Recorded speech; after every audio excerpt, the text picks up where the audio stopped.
Hey everyone, there's a lot of you here. This is amazing. I'm so excited to be teaching a class in college. This is like the most amazing thing ever. I have notes that says like that's the first thing I want to say. This is just a really, really cool thing that you guys came out and were interested in this. I know it's a one-credit course. I know it's like an elective, and this isn't going to go towards your diploma. We think it's going to be really valuable, and like the four of us, you'll meet us all later. We're just like super fucking excited to be doing this course. We're like, it's just amazing. So thank you all for being out here. That was a better emoji, but then it changed when we came here. We're going to talk about course structure today, right? Like there's a syllabus, it's getting passed out. Ahmad is going to go over some details of like assignments and all that and all the normal first day things. But I first want to just talk a little bit about like why we're here, what is digital product design anyway. We were trying to figure out how to introduce like design, like that first moment of design.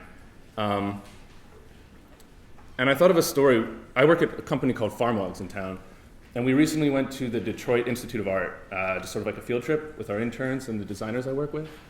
And it reminded me of this thing I heard one time, I think it was online, and somebody just basically said that design is all the things you see in a museum 200 years after they're made. Design is like the artifacts of our world. It's the things in our pockets, it's our clothes, it's the glasses that I'd be absolutely blind without, it's the computers in front of you, obviously. It's services we use, it's the way that we interact with each other. It's decisions, just people making decisions about how something should be. And digital product design is just sort of the practice of making decisions for how software should be. Or hardware should be. I mean, you guys all use Snapchat, right? Basically, the short answer to what digital product design is we're building apps, Snapchat, Facebook, Twitter, but we can also build hardware, interactive installations. There are going to be platforms in the future like watches and voice that are still digital product design, and they all use a lot of the same concepts we're going to be discussing here. And a lot of the design principles here are going to be applicable to anything you design. Whether it be an app or a chair or whatever the case might be. I think that digital product design is really, really important. I see a sea of laptops out here, and you guys are all using that because some designer somewhere figured out that something should be like this instead of like that.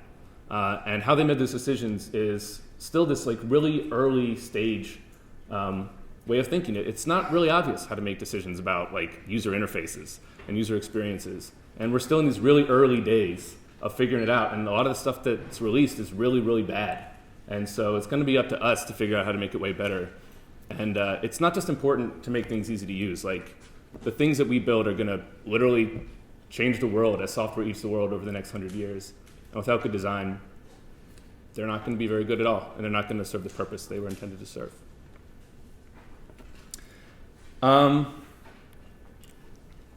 We have a couple principles for the course. We're really focused on like doing. We want you guys to get your hands dirty a little bit.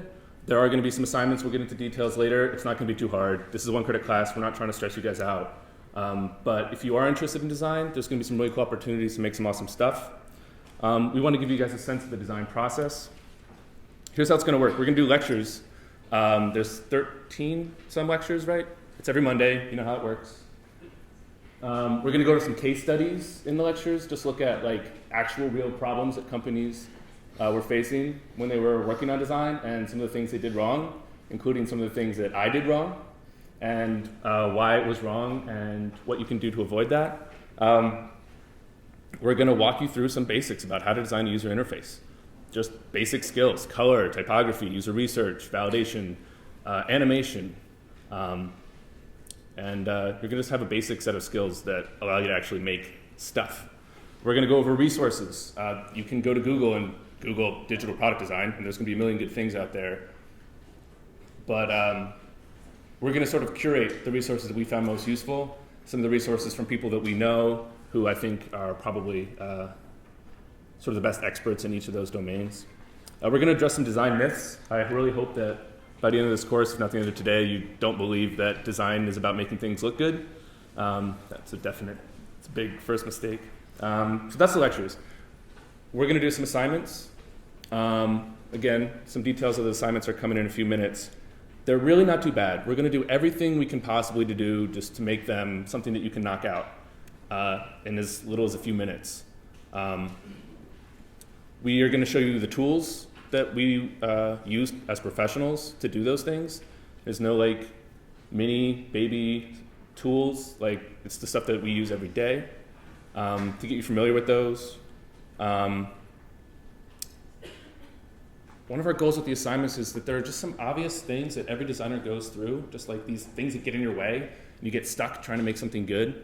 And we just want to get you past those. So we're going to try to get you over some basic hurdles. And we have some samples for you, and we're just going to try to make it as easy as possible. There's also sort of a community here. You're going to see my face a lot, but there's 4 other people here who are going to come up and introduce themselves in a minute. And there are a lot of you. Design is tough because often design classes are taught in studios where you can actively make things. And with almost 130 of you, it's going to be pretty difficult to do. So we're going to have chances for you outside of lecture to come together, work on assignments, and get feedback from us, learn about the importance of critique, which is a huge deal in design, and sort of humbling yourself. And we'll show you the examples of some things we did wrong to make that easier. We want you to lean on each other. We want you to lean on the 4 of us. And we think that's going to go pretty well. The result of this is that you, after this class, should either identify as a designer and believe that you can be a designer, or understand that design is just something that everybody should do and that you don't have to worry about your identity. We want you to be able to work with designers. A lot of you can actually raise your hand if you're an engineer. Yeah, a lot of you. So a lot of you are going to be working with designers, and we want you to sort of be able to speak their language. To those of you who are designers, I can also help you work with engineers. Does anybody know that they want to pursue a career in design right now? Quite a few of you already. This is a 1-credit class, so there's only so much we're going to be able to do with the required assignments, but we're all in on this. Like, we're really into it. So if you want to go above and beyond, we're going to be able to like scaffold you out and ideally put together some step-by-step things for you to do so that by the end of this class, you have a 1-piece portfolio that is designed around basically what I want to see when I'm hiring designers. And I look at a lot of design applications and a lot of portfolios, and a lot of them are from graduate students at University of Michigan, and I hire almost none of them. So you're going to be able to one-up all those people, which will probably feel pretty good, and it's way less expensive. If you want to get hired as a designer or design intern, there are a lot of companies in Ann Arbor that are hiring for the summer if you want to stick around, including my company. So if you want to come work for me. There are a ton of companies in the Bay Area. Carson actually worked with Farmlogs. Ahmad just worked in the Bay, and they both had these great internships in the summer. There are a lot of really cool opportunities, so we want to help you get into that world, and as people sort of in that world, we can help you figure out how that works. And then that's sort of the last goal, I think, is that in design, there's this temptation to like want to just make cool stuff. And there's also this temptation to want to fit into like the startup scene. There's like a lot of really cool things happening, and a lot of new apps, and there's photo sharing, and there's music playlists. But the whole point of this is not to build new photo sharing apps. It's about make something that helps people and makes their lives easier, just like your lives have been made easier today by all the things that you make. And we want to instill just a love for design, and I don't want anything to get in the way of that. Okay, we're going to do some introductions, just the 4 of us. I'll start. My name's Sam. I'm the one in the Christmas sweater there. This is the company I joined a couple months after I joined it in 2012. Jesse and Brad on your left there are the 2 co-founders of Farmlogs. And I joined them when they were in a program called Y Combinator. Chris is on the right. And the company is now 60 people, and I'm leading the whole design team. As a first employee, it's a really incredible experience to be able to be at a startup and see things grow. I've made pretty much every mistake I think you can make in the past few years in design. I'm sure I have a few more coming, actually. We make apps for farmers. So we take like a ton of satellite data, of like the plant growth that's happening in the field, soil maps, rainfall, and we condense it all to like a really simple interface that helps farmers make decisions about what they're going to do on their fields. And then we beam that to tractors, and the tractors drive themselves down the field autonomously and plant seeds and then collect the yield data and send it back to us. So if you want to talk about farming, we can talk about that too. You'll see a lot about that, I'm sure.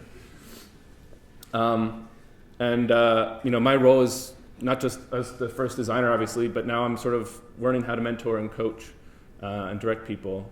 And so one of those things to sort of, take a little bit of my own medicine is that I'm looking for a lot of feedback from you guys about how this class worked. Starting today, there'll be an opportunity for that.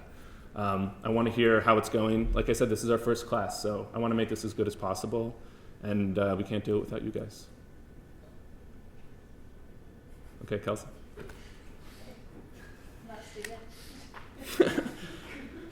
Surprise. She was an instructor the whole time. All right, I'll just hold it. Yeah. Since Sam will be still talking after me. All right, so my name is Kelsey Trabue, not Trabu. A lot of people think it's that, but it's not. Sam kind of explained what Farm Logs was, and so I don't really need to go into that.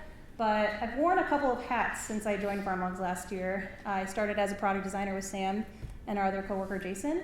And then I moved over to the communication design part, which is more of like focused on marketing, and I'm like responsible for helping people know who our brand is and know who our company is through design.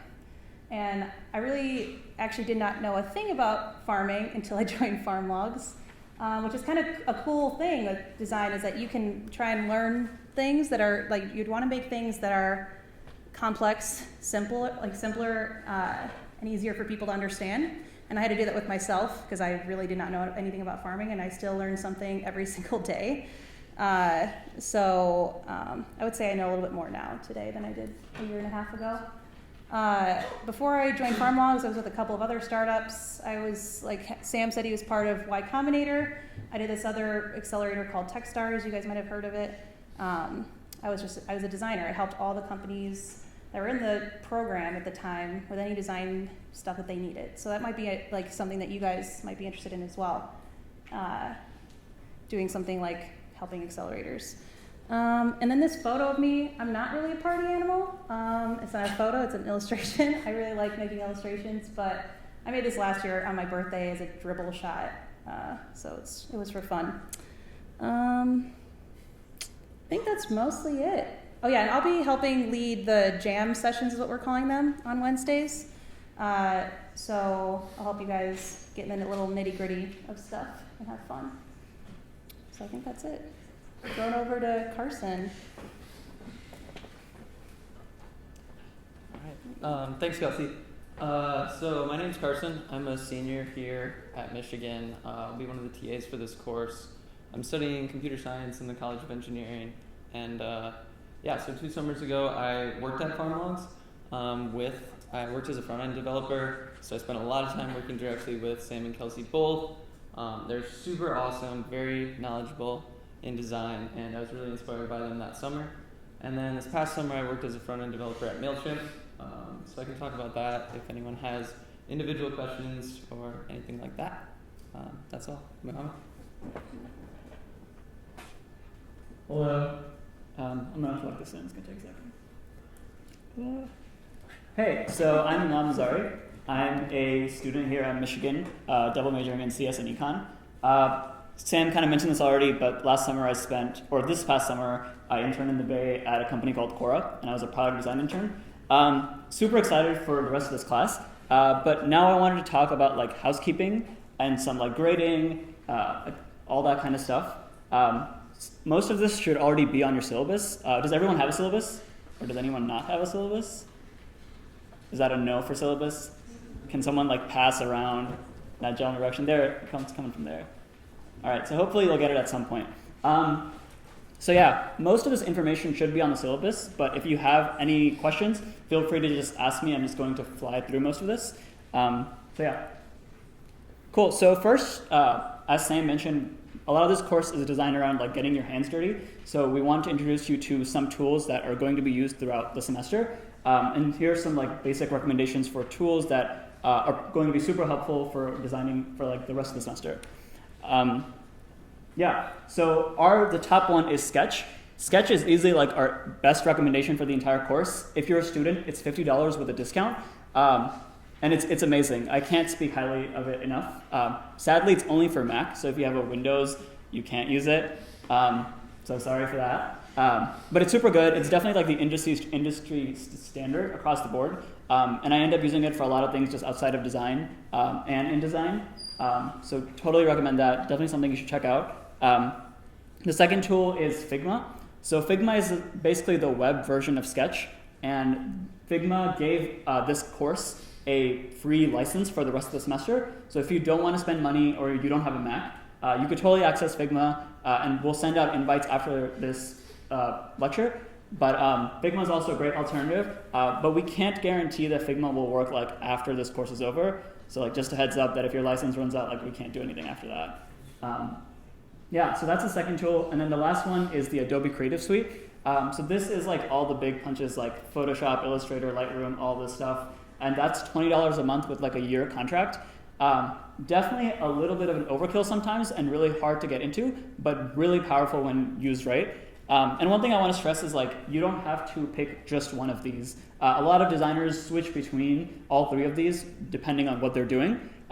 So it might be worthwhile to just mess around with each and just see which one works for you. So these are our top recommendations. If you have any tools that you think might work for this class but aren't listed here, feel free to like ask us about it and we'll just guide you through whether that would make sense for the rest of the course. Any questions about this? Cool.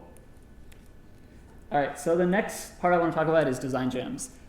Kelsey hinted at this already, but since this is a one-credit course and we only meet once a week, we don't have a lot of opportunity to hang around with you guys and just give you feedback and just work together on stuff. So we're doing this optional thing on Wednesdays called design jams. They'll happen about every other week, but basically it's a really cool opportunity for everyone to hang out in a cool space, work on stuff, get feedback, and hang out with other people around Ann Arbor who are making cool stuff. Our first one will probably be next week, probably at the Farmlogs office, but we'll definitely let everyone know the details of that and whenever it's happening. But it'll be it's a super cool opportunity and definitely recommend checking that out. And now grading. So grading is divided into two main sections. 30% of your grade is going to be attendance. And you have to go to at least 9 classes or jam sessions. And we don't care how you choose to divide that up. You can go to all jam sessions in like 2 classes, and that's totally fine with us. Or you can come to all classes, then no jam sessions, and that's equally fine.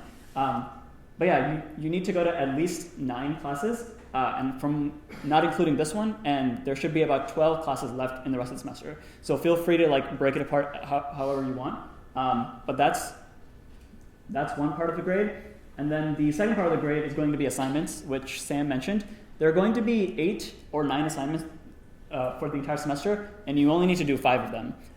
So once you've done 5, like you can definitely go over, but 5 is the bare minimum. And each assignment will be like 1/5 of that assignment grade. And then we wanted to make 2 separate tracks for assignments. So by show of hands, how many people here are like working on stuff outside of classes? How many people here want to like work on stuff outside of classes? So almost everyone, right? And we don't want to get in the way of that. So basically the 2 tracks for our assignments are, one is the default track, where we'll give you all the files, all the context, and everything you need to just kind of do the homework and just turn it in. And that might work for most people. But the second track is for those people who like are working on stuff outside of classroom. And what you can do is you can take the theme of the assignment and turn it in your own work and just like explain how it connects to the theme. And that will be like a good, it'll count as your grade for the class or for that assignment. So you don't have to pick just one track for the entire course. You can switch between either 2 or either 1 for each assignment. But we just want to make sure that we're not adding additional like unnecessary coursework on top of like everything else you're doing, because I'm sure everyone here is like already super busy. So feel free to like use existing work you're using outside of classrooms, like apps you're building or websites you're working on, and apply the same themes of each assignment to your personal work, and feel free to like turn it in. Cool. Yes. So if I do 6 assignments and on one of them I get a 0%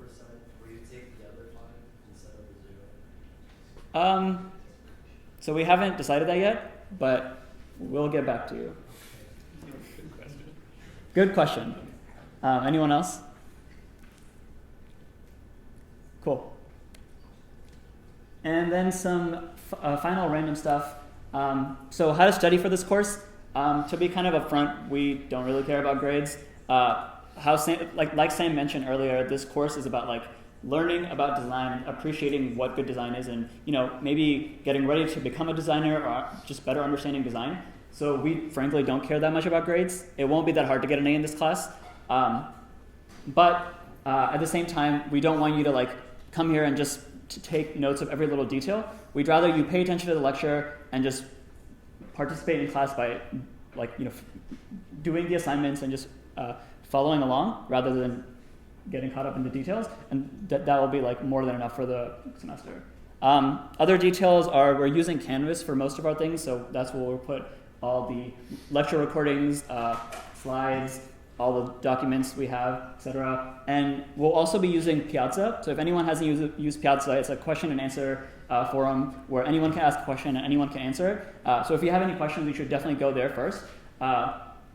But if you have a personal question or something that needs like really urgent attention, feel free to email us at umishdesign@umich.edu, and we'll try to get back to you as soon as possible. And we also have a website, which is the fourth bullet point. We'll try to have a lot of content on the website as well, including like slides, lecture recordings, and other random stuff that might fit there. But those are like the four main things that you should look out for whenever you need information. Cool. Any questions on any of housekeeping stuff? Awesome. Thank you. All right. Cool. Before we move on, I just want to say something I forgot to say earlier, which is how this class got started. It wasn't me, and it wasn't Kelsey. Basically, Carson and Ahmad reached out to Kelsey first and then both of us because they wanted to start this class. They were working on really cool projects, which you should ask them about. They were going to internships, but there wasn't really anything at U of M that was like giving them this stuff. There's a whole graduate school track for this, but you don't really need that to get your hands dirty. And I didn't have it, to be honest. So those two guys are like the founders of this course, and we wouldn't be here without them. So you should pay attention to them because they know what to talk about. So that's basically what we have for the first day. We just want to dive into a little bit of content today. Just like talk about the design thing. Like we talked about what it is earlier, like decisions, and it's kind of vague, right? And I think this is still going to be vague, but I want to touch on my favorite definition of design before we leave, because it might just sort of help us think about this for the rest of the course. My favorite book is this thing called A Pattern Language. It's written by this guy, Christopher Alexander. It's this old hippie architecture book. And he's an architect and a designer. He wrote another book called Notes in the Synthesis of Forms. In that book, he basically says that design is form and context. And what that means is a form is like a thing, like you make a shape, something you can hold in your hand, a UI. It can even be a process. And if you just had form, you'd be basically making art. You could go and cover this up. I'm not that tall, but like you could cover that and say art equals form, and you'd be doing pretty well. I'm not going to pretend to define what art is. What makes design is the context. The context is everything outside that form. Imagine like this table. There's something here. What do I want to put in this table? It has to sit on the table. It has to work with me, and it has to serve a purpose. And basically, the way you judge whether or not a design is good, the merits of the design, is you say, how much does that form suit that context? So I'll give an example. Here's a context. It's a kitchen. It's like 8 in the morning, maybe on a Wednesday, Monday maybe.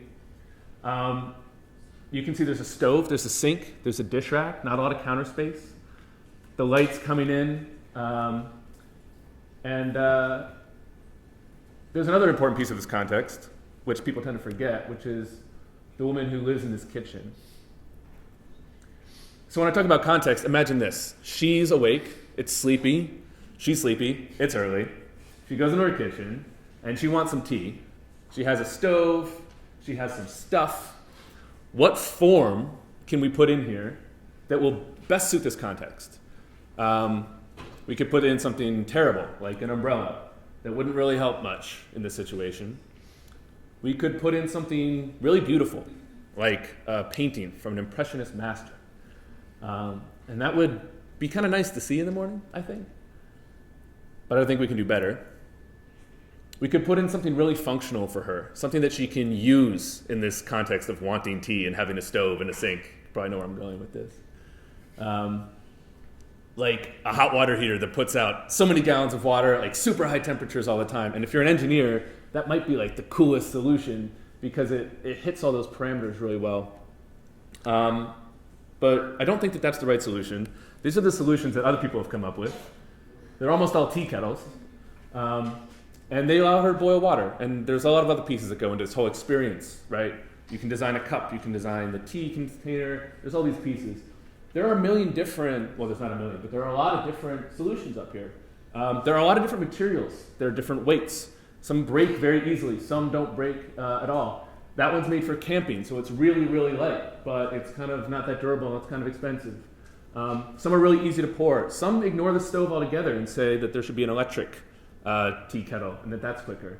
Some of these are not kettles at all. There's a pot over there that solves that. There's things on this list that are actually made for coffee that can work for tea. There's some that are really minimal, that are built to be beautiful, like on the far right or upper left. Some that are purely functional. Some of these cost $5 on Amazon, and one of these was designed by a designer who gave a talk at the Stamp series here at U of M, and I'll tell you later which one it is if you want.